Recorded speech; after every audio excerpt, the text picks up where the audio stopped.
प्यारे देशवासियों, नमस्कार। गैर जिम्मेदारी क्या चीज़ होती है या निकम्मापन क्या चीज़ होता है, वो वर्तमान केंद्र सरकार से सीख सकते हैं। ऐसी निकम्मी और ऐसी गैर जिम्मेदार सरकार हमने 74 साल में भारत में कभी नहीं देखी है। इससे पहले कभी नहीं देखी है। लापरवाहियाँ बेशक होती रही हैं, पहले भी भ्रष्टाचार होते रहे हैं, लेकिन इतनी गैर जिम्मेदार, इतनी असंवैधानिक तरीके से सरकार का चलाना, प्रशासन का चलाना, ये हमने पहली बार देखा है। 140 करोड़ लोगों को भी ये पछतावा हो रहा है कि ये हम लोग कहाँ फंस गए हैं, किसके चंगुल में फंस गए हैं। यानी इन्होंने तो अंग्रेज़ों की याद को भी फीका कर दिया है। जब अंग्रेज़ों को कभी कभी याद करते थे कि भाई हम उनके गुलाम थे, उनकी याद को भी फीका कर दिया। यानी उनके दर्द को भी लोग भूल गए हैं कि हम गुलाम थे कभी किसी के। क्योंकि आज दुख इस बात का हो रहा है कि आज हम जिनको अपना कहा जाता है उनके गुलाम हैं। अपने तो ये नहीं है, क्योंकि अपने होते तो अपना इतना जुल्म कभी नहीं करता है। अपनी ये है नहीं, और न इन्होंने कभी देश का साथ दिया, तो अपना कैसे कहें इनको। लेकिन देश में है, इस धरती के ऊपर हैं, और किसी न किसी तरीके से इन्होंने शासन पर बागडोर अपनी ले रखी है, कब्जा जमा रखा है, सारी संवैधानिक एजेंसियां अपनी मुट्ठी में कर रखी हैं। यही सबसे बड़ा अफसोस है, यही सबसे बड़ा दुख है इस देश का। लेकिन पाप का घड़ा सबका भरता है, एक दिन पाप का घड़ा भरता है, और वो मैं समझता हूँ इनका भी शायद भर चुका है। आज किसान आंदोलन के 343 दिन हो गए हैं। किसानों को दिल्ली के चारों तरफ बैठे हुए आंदोलन करते हुए 343 दिन हो गए हैं, और किसान यहाँ कुछ लेने नहीं आए हैं, कुछ मांगने नहीं आए हैं, बल्कि सरकार को, इसी गैर जिम्मेदार और असंवैधानिक सरकार को लौटाने आए हैं, देने आए हैं। उनको मांगने नहीं आए, कुछ इनसे लेने नहीं आए, क्योंकि इनके पास है ही क्या। इनके पास देने के लिए कुछ नहीं है, ये खाली हाथ हैं। ये तो केवल लूटने के लिए आए हैं।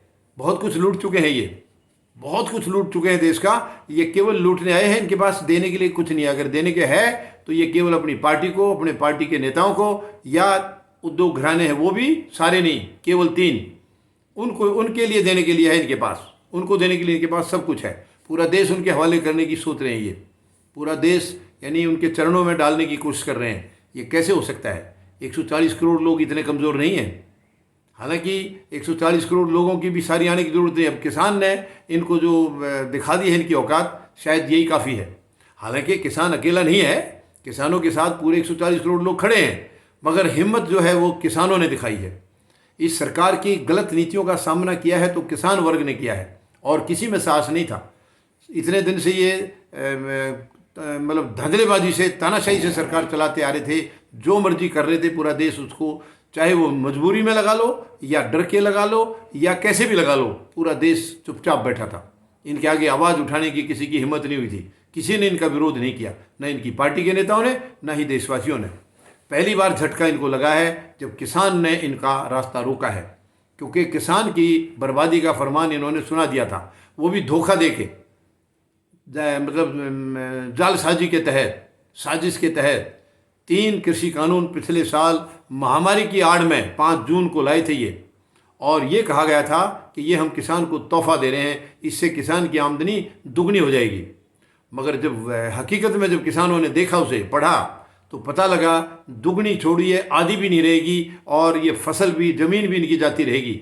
यानी किसान बर्बाद हो जाएगा, किसान ख़त्म हो जाएगा, गुलाम बन जाएगा उद्योग घरानों का। ये थी साजिश इनकी। और उसी दिन किसान ने ठान ली कि अब इस निकम्मी सरकार का मुकाबला हमें करना होगा, और ये कानून किसी भी हालत में रद्द कराने होंगे। जब किसान नहीं बचेगा तो देश कहाँ से बचेगा? देश हमारा सुरक्षित है क्योंकि किसान सुरक्षित है। जिस दिन किसान बर्बाद हो जाएगा उस दिन देश नहीं बचेगा, गरीब और मजदूर सब खत्म हो जाएंगे।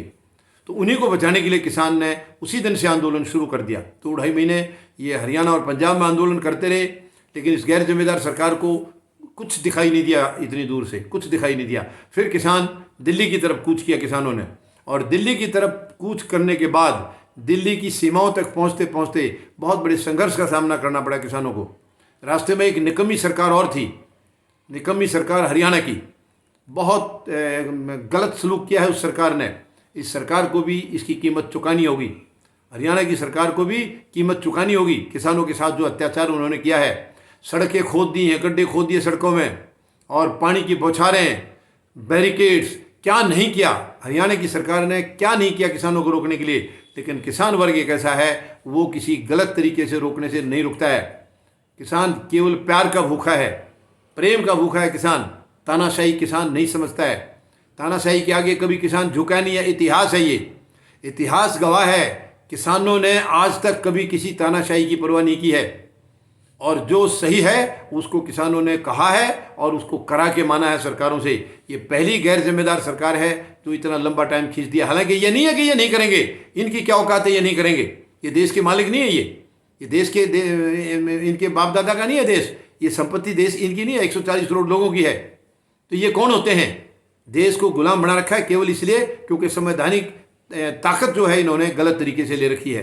सारी संवैधानिक संस्थाएं इन्होंने अपनी मुट्ठी में कर रखी हैं, केवल यही वजह है, यही वजह है। लेकिन किसान डट के मुकाबला कर रहे हैं और किसानों ने बोल दिया है हमें 10 साल भी बैठना पड़े यहाँ तो बैठेंगे, लेकिन इस निकम्मी सरकार को हम भगा के छोड़ेंगे, इस सरकार को यहाँ से बेदखल करके ही रहेंगे। क्योंकि जिस सरकार ने किसानों को इतना पीड़ा, मतलब एक साल के करीब होने वाला है, 343 दिन हो गए, एक साल होने वाला है, और इसके बावजूद भी सरकार की तसल्ली नहीं हुई है, सरकार का मन नहीं भरा है पीड़ा दे दे करके भी। और अब वो साजिशों पर उतर आई है, सरकार लगातार साजिश कर रही है। अभी साजिश तो इन्होंने 26 जनवरी से शुरू कर दी थी। किसानों ने ऐलान किया था कि अब की बार रिपब्लिक डे बहुत ही शानदार बनेगा, क्योंकि रिपब्लिक डे में किसानों के बेटे हिस्सा लेते थे, किसानों के बेटे, गरीब और मजदूर के बेटे, यानी जो सेनाओं में हैं और सुरक्षा बल हैं वो ज़्यादातर वही हिस्सा लेते थे और वो किसानों के बेटे हैं। और किसानों ने फिर ये कहा था कि अब की बार बाप बेटा दोनों रिपब्लिक डे परेड में हिस्सा लेंगे। बेटे जो है वहाँ बंदूकें लेके आएंगे, अपने शस्त्रों के साथ मार्च करेंगे, और हम ट्रैक्टर लेके आएंगे। देखिए कितना सुंदर कम्बिनेशन था, कितना बढ़िया कम्बिनेशन था ये। लेकिन सरकार की नीयत में खोट था, सरकार ने साजिश की और साजिश के तहत उस आंदोलन को कंडम करने की बहुत बड़ी कोशिश की है, नाकामयाब कोशिश की है। वो आंदोलन कंडम हो नहीं पाया, पूरी ताकत लगाई, और सरकार ये झूठ बोल रही है कदम कदम पर कि हमने नहीं किया, ये किसानों ने किया। नहीं, कृषि मंत्री पहले कह चुके थे, कृषि मंत्री का बयान है 22 जनवरी को, इन्होंने बयान दिया था जब किसान नहीं मान रहे थे इनकी बात को कि हम रद्द किए बगैर मानेंगे नहीं, कानून रद्द करने होंगे। तब सरकार ने कहा था जाइए आप अपनी करिए और हम अपनी करेंगे। इसका क्या मतलब हुआ? ये कृषि मंत्री की शब्द है, ये रिकॉर्डेड है कि आप अपनी चलाइए और हम अपनी चलाएंगे। तो उन्होंने ये कहा था कि आप अपनी जितनी मर्जी ताकत लगाइए, आपकी ताकत को हम तोड़ेंगे, बिखेरेंगे। और वो कोशिश की उन्होंने, सरकार ने कोशिश की तिरंगा लहराने की किसी और से, गलत है। हालांकि तिरंगे को किसी ने आँच नहीं आई, किसी ने आँच नहीं लगाया, लेकिन जो भी था वहाँ निशान साहब वहाँ फहराया गया है वो सरकार की साजिश थी, ना कि किसानों की। किसान कभी तिरंगे का अपमान नहीं करता है। किसान तो अपने ट्रैक्टरों के ऊपर तिरंगे लगा के चल रहे थे, एक तरफ तिरंगा, एक तरफ इनका यूनियन का झंडा। किसान सबसे ज़्यादा सम्मान करता है तिरंगे का, सबसे ज़्यादा। और ये सरकार में बैठे इन्होंने तो कभी तिरंगे का सम्मान किया ही नहीं है। ये तिरंगे को तो अपशकुन बोलते आए हैं। कभी इन्होंने अपने मुख्यालय पर नहीं, आरएसएस ने अपने मुख्यालय पर कभी नहीं लहराया था। 52 साल तक इन्होंने तिरंगा नहीं लहराया। आज ये देशभक्ति का पाठ पढ़ा रहे, आज ये देशवासियों को देशभक्ति पढ़ा रहे। देशवासियों को पढ़ाने की जरूरत नहीं है। मैं इनको चेतावनी देता हूं, अपने अंदर झांकिए, अपने अंदर झांकिए, और शर्म है तो देशभक्ति अपने अंदर पैदा करिए। आप नकली देशभक्ति लेकर के और देशद्रोही का काम कर रहे हैं। ये बहुत बहुत झेल चुका है देश अभी, अब और नहीं झेलेंगे। अब 343 दिन से किसान इंतजार कर रहे हैं, और अब 26 तारीख को किसानों ने बोल दिया है 26 नवंबर तक अगर सरकार ने ये सारे जो है इनका ये कानून रद्द करना, एमएसपी का, गारंटी का, ये सब नहीं किया तो उसके बाद अलग रूप होगा किसानों का, बिल्कुल अलग रूप होगा। शायद इस सरकार को बहुत भारी पड़ेगा, वो बहुत भारी पड़ेगा। मैं अभी भी चेतावनी दे रहा हूँ प्रधानमंत्री महोदय को, 26 नवंबर से पहले जितनी समस्याएं पैदा की हैं उनको खत्म कर दीजिए, आप खत्म कर दीजिए, वरना आपका समय अब नज़दीक है, आपका समय विगिनती का बचा है। बहुत दर्द झेल चुके हैं किसान, बहुत तकलीफें झेल चुके हैं, अब और आगे नहीं। अब तकलीफ झेलने का नंबर सरकार का है। अब सरकार झेलेगी जो कुछ दर्द आपने किसानों को दिया है, वो दर्द अब आपको झेलने होंगे। समय रहते अगर आप सुधर जाते हैं तो हो सकता है कुछ थोड़ा बहुत शायद किसान आपकी कुछ लिहाज कर दें, वरना आप तैयार रहें। जो आपने किया है, जो आपने बोया है, उसको काटने के लिए आप तैयार रहें। किसान ये फैसला कर चुके हैं, ऐलान कर चुके हैं। धन्यवाद। जय जवान, जय किसान, जय हिंद।